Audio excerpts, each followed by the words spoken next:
Now, when I was younger, studying this, I remember this very well, and I thought, sheep?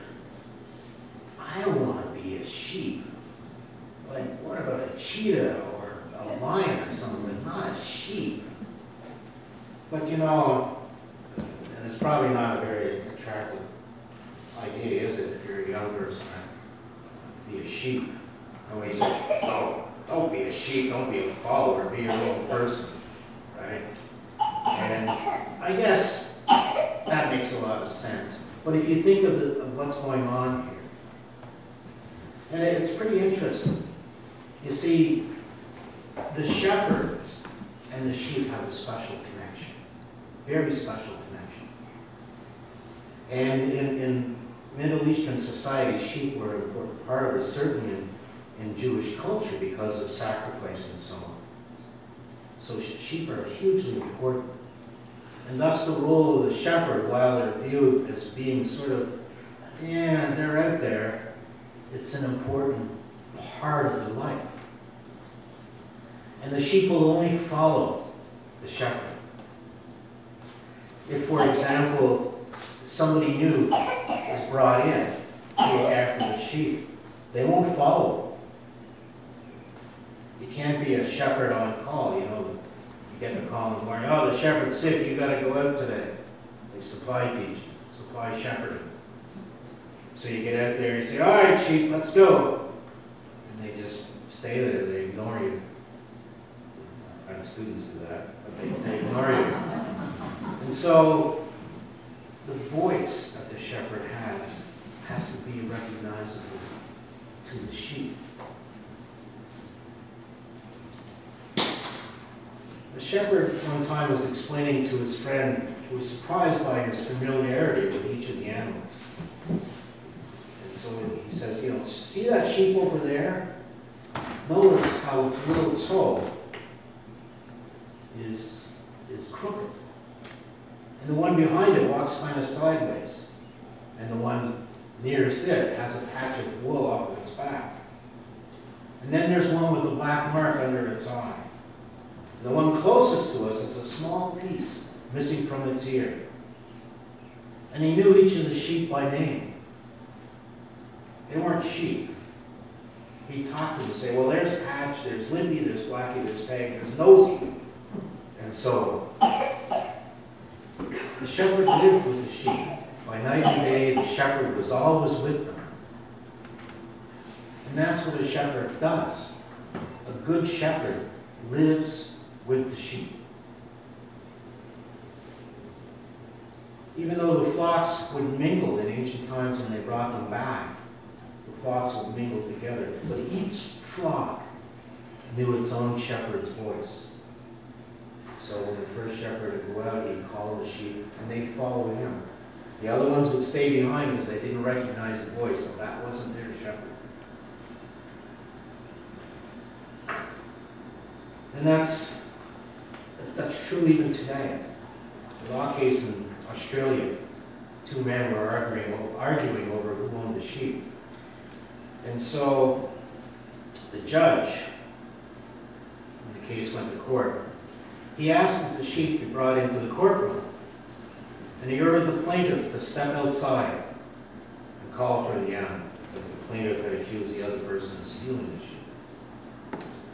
And so the fellow stepped outside and called for the sheep.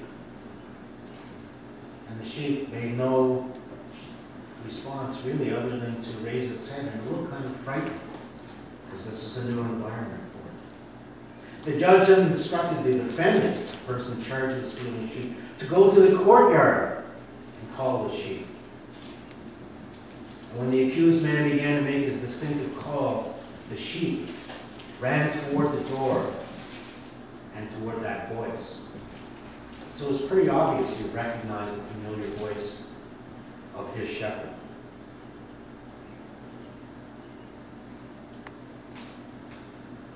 Jesus talks about the sheep pen in this gospel. It's only got one door.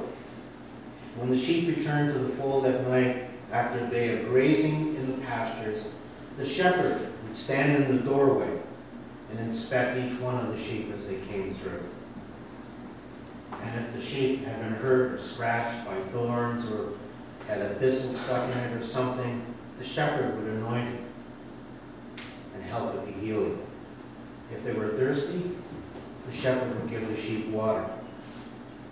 And after all had been counted, and brought into the pen, the shepherd would then lay across the doorway so no intruder could come in. Thus the shepherd became the door.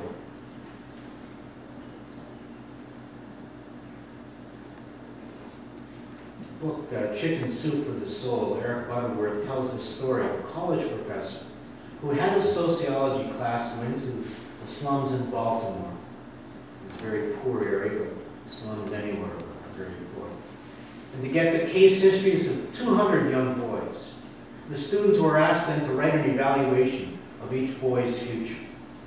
In every case, the students wrote, "He hasn't got a chance." 25 years later, another sociology professor came across this study. So what this guy did is, I wonder what happened to those kids. So he had his students do a follow-up on the 200.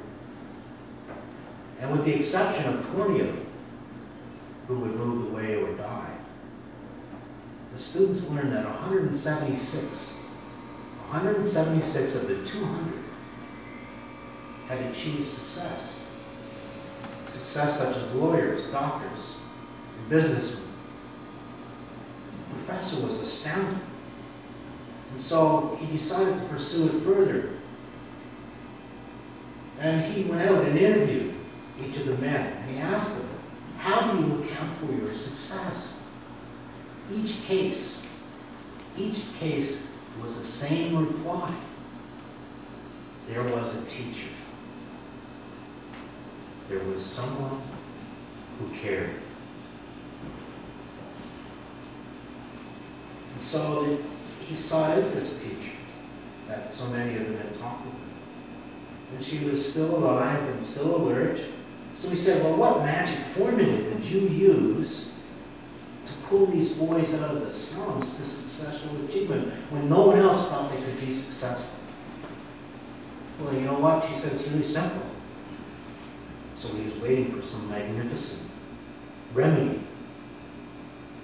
And she said, I loved all the boys. I showed them love. Their success was based on the love of one person, in this case a teacher. And our success or our lives, as they tie together, are tied to our shepherd, our teacher, Jesus, who loves us. And so when we take a look at the idea of sheep in that regard, I don't mind being a sheep, because now I know that I'm being looked after, that someone really loves me and really cares for me. And there's also, and again, I'm not a farmer. If anyone's a sheep farmer, I've made mistakes. Don't say anything. Apparently, if a sheep does get lost, it tries to find its surroundings, and they're not very good at it. They're really totally dependent on the shepherd. It will sit there or lay there, begin to bleed, begin to cry, waiting for the shepherd to come to find it.